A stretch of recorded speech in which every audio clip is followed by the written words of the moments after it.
নমস্কার, কেমন আছেন সবাই? আপনাদের সবাইকে সুপ্রীতির ব্লগে স্বাগত। পুরো ব্লগটা না, ছোট্ট একটি ভিডিও আপনাদের সঙ্গে শেয়ার করছি। জলপাইগুড়িতে ফুড ফেস্টিভ্যাল হয়েছিল আমাদের গোমস্ত পাড়াতে, সেখানে গিয়েছিলাম।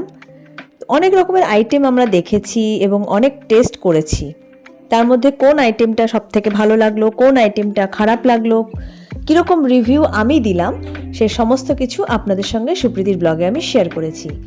একটু সময় নিয়ে সুপ্রীতির ব্লগ দেখতে হবে এবং আপনারা অবশ্যই আমাকে জানাবেন খাবারগুলো দেখে আপনাদের কেমন লাগলো এবং কে কে কী কী জিনিস বানাতে পারেন। আমি যেমন অনেক কিছুই পারি, সেটাও আপনাদের সঙ্গে শেয়ার করব কি কি পারি। তাহলে সময় নষ্ট না করে ঝটপট সুপ্রীতির ব্লগ দেখে ফেলুন আর জেনে নিন খাবারের রিভিউটা। এবং অবশ্যই ব্লগে একটা স্পেশাল পারফরমেন্স আছে, চলে আসুন তাড়াতাড়ি।